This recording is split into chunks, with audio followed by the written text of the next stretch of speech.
धुळे जिल्ह्यातील शिंदखेडा तालुक्यात अंगणवाडी सेविका भरती प्रक्रियेत मोठ्या प्रमाणावर घोटाळा झाल्याचा गंभीर आरोप करण्यात आला आहे।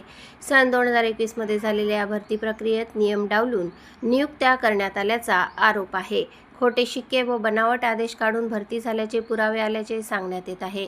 या संपूर्ण प्रकरणात तब्बल 5 कोटी रुपयांच्या अपहाराचा संशय व्यक्त केला जात आहे। या घोटाळ्यात तत्कालीन बाल विकास प्रकल्प अधिकारी रवींद्र शिवाजीराव मराठे यांची भूमिका संशयास्पद असल्याचा आरोप करण्यात आला आहे। बनावट आदेशांवर खोटे शिक्के व सही करतानाचा व्हिडिओ पुरावा उपलब्ध असल्याचा दावा करण्यात आला आहे। संबंधित तक्रारी व कागदपत्रे शिंदखेडा पोलीस स्टेशनला सादर करण्यात आली आहेत। मात्र इतका गंभीर प्रकार असूनही अद्याप कोणतीही ठोस फौजदारी कारवाई झालेली नाही। संबंधित अधिकारी सध्या सेवानिवृत्त असतानाही कारवाई न झाल्याने जनतेमध्ये संताप व्यक्त केला जात आहे। या प्रकरणाची सखोल चौकशी करून दोषींवर तात्काळ गुन्हा दाखल करण्याची मागणी होत आहे। माजी सैनिक व सामाजिक कार्यकर्ता महेंद्र गोकुळ पाटील उर्फ सोनू फौजी यांनी प्रशासनाला थेट इशारा दिला आहे। न्याय न मिळाल्यास दिनांक 15 फेब्रुवारी 2026 पासून अमरण उपोषणास बसणार असल्याचे त्यांनी जाहीर केले आहे। हे उपोषण एकात्मिक बालविकास प्रकल्प कार्यालय शिंदखेडा येथे करण्यात येणार आहे। जोपर्यंत दोषींवर गुन्हा दाखल होऊन अधिकृत कारवाई सुरू होत नाही तोपर्यंत उपोषण सुरूच राहणार आहे। अंगणवाडी सेविका भरतीतील घोटाळा हा महिलांच्या हक्कांशी आणि रोजगाराशी संबंधित असल्याचे सांगण्यात आले। या प्रकरणाकडे शासनाने तातडीने लक्ष द्यावे अशी मागणी करण्यात आली। आता प्रशासन कारवाई करणार की उपोषण चिघळणार याकडे सर्वांचे लक्ष लागले आहे। 2021 पासून आम्ही पत्रव्यवहार करत आहे शासनाने आजपर्यंत कुठलीही दखल घेतली नाही। त्याप्रमाणे आमच्या मागण्या अशा आहेत की या महिलेची आर्थिक फसवणूक केली आहे। 2021 मध्ये जी भरती प्रक्रिया झाली ती पूर्णपणे रद्द करण्यात यावी।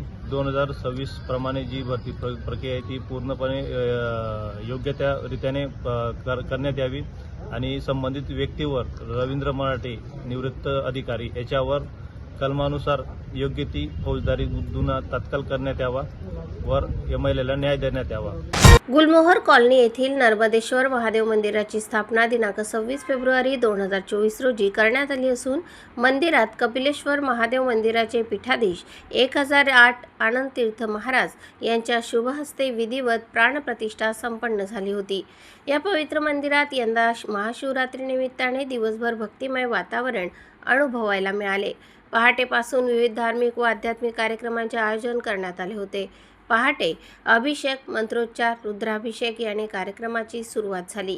त्यानंतर भजन, कीर्तन, नामस्मरण अशा कार्यक्रमातून संपूर्ण परिसर हर हर महादेवच्या जयघोषाने दुमदुमून गेला। स्थानिक भाविकांनी मोठ्या संख्येने उपस्थिती लावत दर्शनाचा लाभ घेतला।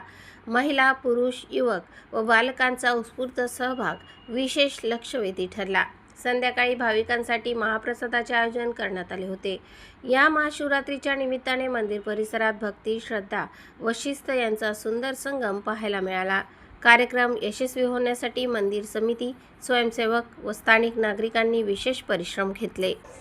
या भगवान नर्मदेश्वर महादेवच्या प्रांगणात संपन्न झालेल्या भगवान महादेव म्हणजे आपल्या सर्व शक्तींचं एकत्रित देवस्थान आणि या देवस्थानाला नमन म्हणून गुलमोहर कॉलनी व पंचक्रोशीतील सर्व कॉलनी परिसरातील शिवभक्त या ठिकाणी सालाबादाप्रमाणे दर्शन घेत असतात। शिवभक्तांतर्फे महाप्रसादाचं आयोजन देखील या ठिकाणी दरवर्षी असतं।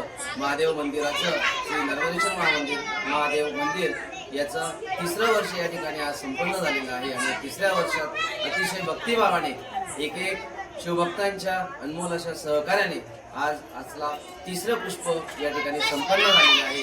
4थ्या वर्षी एक नवीन संकल्प घेऊन महादेव मंदिर सेवा समितीच्या वतीनं परिसराची स्वच्छता आणि या जागेचा विकासासाठी सर्वांनी एक संकल्प केलेला आहे आणि तो संकल्प आज आम्ही महादेवाचरणी अर्पित करीत आहोत। भगवान महादेवाच्या चरणी अर्पण करीत असताना तो लवकरात लवकर पूर्ण व्हावा अशी सर्व शिवभक्तांतर्फे कळकळीची विनंती भगवान महादेवाला। छत्रपती शिवाजी महाराजांची तुलना टिपू सुलतानशी करणाऱ्या वक्तव्याचा अमळनेर शहरात तीव्र निषेध करण्यात आला। काँग्रेस प्रदेशाध्यक्ष हर्षवर्धन सपकाळ यांनी केलेल्या वादग्रस्त वक्तव्यामुळे शिवप्रेमींमध्ये संतापाची लाट उसळली आहे. अमळनेर येथील छत्रपती शिवाजी महाराज नर्सरी गृह पुनकाजवळ भाजपा पदाधिकाऱ्यांनी जाहीर निषेध आंदोलन केले. यावेळी हर्षवर्धन सपकाळ यांच्या प्रतिमेला चप्पल मारून तीव्र शब्दात निषेध नोंदवण्यात आला. छत्रपती शिवाजी महाराज हे स्वराज्याचे संस्थापक, लोककल्याणकारी राज्यकर्ते व राष्ट्रपुरुष असून त्यांची परकीय आक्रमकांशी तुलना करणे हे अत्यंत दुर्दैवी व निंदनीय असल्याचे यावेळी सांगण्यात आले. अशा बेजबाबदार वक्तव्यामुळे समाजात तेढ निर्माण होऊ शकते, म्हणून हर्षवर्धन सपकाळ यांनी तात्काळ माफी मागावी अशी मागणी आंदोलकांनी केली. या निषेध आंदोलनावेळी डॉक्टर अनिल शिंदे, देवा लांडगे, श्याम पाटील, सौ भारती सोनवणे, लालचंद सैनानी, संदीप पाटील, विनय पाटील, महेश पाटील, ठाकूर योगेश, आप्पा महाजन, नासिर खाटीक आदी पदाधिकारी उपस्थित होते. छत्रपती शिवाजी महाराजांविषयी अपमानास्पद वक्तव्य खपवून घेतले जाणार नाही असा इशारा यावेळी आंदोलकांनी दिला. काँग्रेसचे प्रदेशाध्यक्ष हर्षवर्धन सपकाळ यांनी छत्रपती शिवाजी महाराज आणि टिपू सुलतान हे समकक्ष असल्याचा दाखला सर्व मीडियासमोर दिला. परंतु त्यांना हे माहीत नाही की छत्रपती शिवाजी महाराज हे रयतेसाठी स्वराज्य स्थापन करण्यासाठी मुघलांशी लढत होते आणि टिपू सुलतान हे त्यांच्या स्वतःच्या अस्तित्वाची लढाई लढत होते. त्यामुळे छत्रपती शिवाजी महाराज आणि टिपू सुलतान यांच्यात कदापि बरोबरी होऊ शकत नाही. छत्रपती शिवाजी महाराज हे त्रिकाल रयतेचे राजे होते आणि टिपू सुलतान हे स्वतःच्या अस्तित्वासाठी आणि स्वतःच्या सत्तेसाठी लढणारे एक योद्धे होते. त्यामुळे यावेळी आम्ही भारतीय जनता पार्टीच्या वतीने हर्षवर्धन सपकाळ यांचा जाहीर निषेध करत आहोत.